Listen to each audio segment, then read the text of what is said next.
Hello दोस्तों, स्वागत है आपका हमारे channel short and dictation with जहाँ सर पे।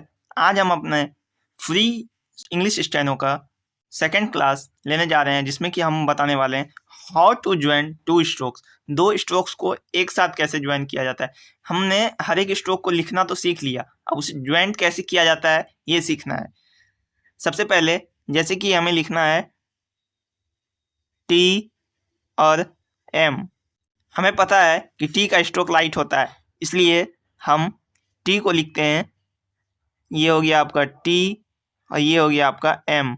जब भी हम दो स्ट्रोक्स को ज्वाइन करेंगे, हमें ये याद रखना है कि हम जब भी दो स्ट्रोक्स को ज्वाइन करते हैं तो हमें अपने हाथ को उठाना नहीं है और एक ही साथ उसे सेम डायरेक्शन में लिखते जाना है। जैसे कि हम टी को अपवर्ड से डाउनवर्ड की ओर लिखते हैं और एम को लेफ्ट से राइट की ओर लिखते हैं। तो टी और एम, जैसे हमें लिखना है एफ और एम, एफ और एम।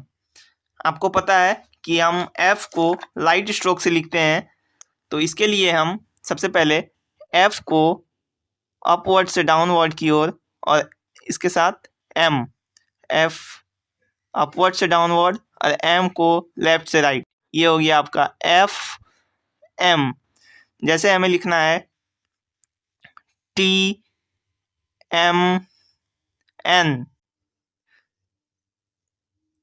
तो टी का स्ट्रोक, एम का स्ट्रोक और एन का स्ट्रोक।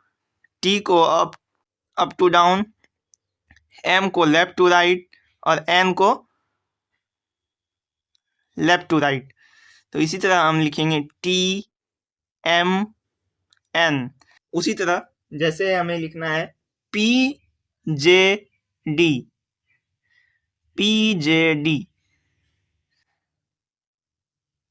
तो हम P को अपवर्ड से डाउनवर्ड की ओर लिखेंगे, फिर J को अपवर्ड से डाउनवर्ड की ओर लिखेंगे और उसके बाद D को अपवर्ड से डाउनवर्ड की ओर लिखेंगे। ये हो गया आपका P J D,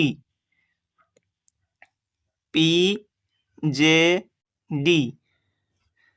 जैसे हमें लिखना है M T S, जैसे हमें MTS लिखना है स्टेनो में, तो हम इसके लिए एम टी और S, M left to right, T up to down और एस को अप टू डाउन। इसी तरह सबसे पहले इसके लिए आपको सबसे पहले स्ट्रोक्स याद होना चाहिए कि कौन सा स्ट्रोक्स कैसे लिखा जाता है। उसके लिए आपको एक्सरसाइज 1 अच्छे से प्रैक्टिस करना होगा, जिसका लिंक हमारे 2 वीडियो के डिस्क्रिप्शन में है। तो आप सबसे पहले क्लास 1 को देखें, उसके बाद ही क्लास 2 को देखें, क्योंकि क्लास 1 अगर नहीं देखते हैं तो क्लास 2 कुछ समझ में नहीं आएगा। क्लास 2 प्रैक्टिस करने के बाद आपका एक्सरसाइज 3 और एक्सरसाइज 4 दोनों ही बन जाएगा। तो आप क्लास 2 को अच्छे से प्रैक्टिस करें, उसके बाद एक्सरसाइज 3 और एक्सरसाइज 4 को बनाएं। धन्यवाद।